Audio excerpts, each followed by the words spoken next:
Good morning, guys. Oh, not good morning. I'm so sorry. Good afternoon. For the last 2 days, God has me in the book of Matthew. A lot of what's going on what happened in the book of Matthew is taking place right now in this season. And the Lord gave me a word for many of you who are being used to break generational curses. Some of you guys, it's very hard for you right now. And although it's hard, you are going to get through it. You are indeed going to get through it. God is going to help you get through it. But the reason why it's so hard for many of you guys is because when a seed is planted, there's time that is needed for that seed to grow. There's time and patience that is needed for that seed to grow.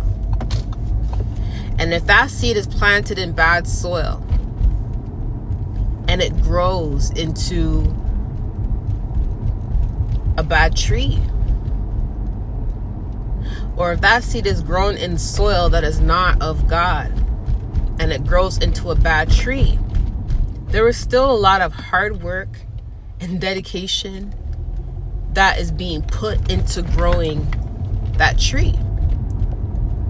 The root has to sprout from the seed, and then the form of the tree has to grow, and then branches have to grow, and then leaves have to grow, and then bad fruit. What does that mean? That means that for years or for centuries or for a long time, that bad seed that has been planted, or let's just say the seed was good, but there's a bad fruit that messed up all the other fruit, eventually that tree is going to have to be cut down. And that is what's happening with many of you guys pertaining to generational curses. Matthew 7 verse 19 says, if a tree does not bear good fruit, that tree will cut down and be thrown in the lake of fire. It means that, what does that mean? It means that there is a possibility for a tree to grow to its full potential, but it can still have bad fruit. If there was no potential for that tree to grow, Jesus would not have said that tree had to be cut down. It means that it grew to a certain extent, but it did not bear good fruit. And that is what happened to many of you guys pertaining to your generations. There's generations that have grown, but the generations that have grown did not bear good fruit. God is using you to break not one generational curse. Because let me tell you something about a tree that grows. Remember, God said the tree has to be cut down. That means the tree grew. So when a tree grows, it grows not one branch. It grows more than one branch. It means that over the years, branches have grown, right? Similar to the king in Daniel 4, how he grew all of his fortune outside of God. And God had to remove everything from him, and God had to cut down that tree and that tree had to start fresh, and God restored everything to him later on, right? It's the same concept with generations. Many of you guys, there has been branches that has been grown on a tree that does not bear good fruit. And now that tree has to be cut down. And I talked about this in the past, but you have to understand something about a tree. A tree has more than one branch. What does that mean? If the tree is bearing bad fruit and it has to be cut down, it means that there's more than one bad fruit. There's more than one bad branch on that tree.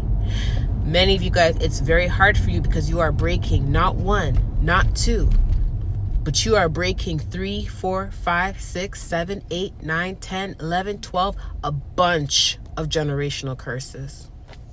You are breaking it. And this is why it's so difficult, because it's not just one marital curse. It's not just one poverty curse. It's not just one curse of witchcraft. There's multiple curses that you guys are breaking. And this is why the enemy is fighting you so hard. Because the enemy has spent time, patience, dedication, persistency over the years of tainting the bloodline. The enemy has spent so much time teaching and training his devices on how to continue to carry on the demonic covenants, which is why it has gone on for so long. But now God is cutting down that tree, and he is throwing them bad habits. He is throwing them curses. He is throwing every single spirit. He is throwing everything associated with that tree that bared bad fruit in the lake of fire. And that is why the enemy is fighting you so hard. Because you're breaking a lot of generational curses, not just one. A lot. A lot. And this also means that many of you guys, you are no longer going to be associated, connected to your bloodline. Literally.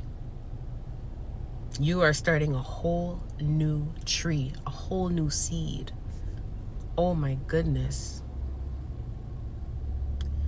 So I want to remind you of Matthew 7 verse 19. You do not associate with them. You are not like them. God has set you apart for a reason. And this is why they're fighting you so hard. The devices of the enemy. Because you are breaking multiple generational curses. And when I mean that, I'm not talking about just your family that's fighting you. I'm talking about the spirits that have made the blood its home for centuries or for decades. These spirits are not liking the fact that you are breaking that covenant.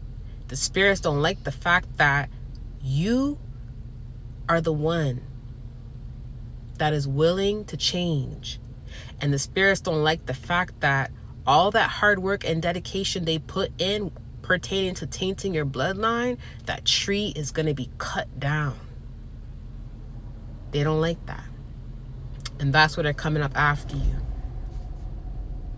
So stay strong. Keep your head up. I'm taking this word as well. And continue doing you and continue fighting. Okay? God will not forsake you. God has chosen you for a reason. And you are able to help clean the generations to come. You are able to help. Okay? Don't give up. I love you guys. Bye.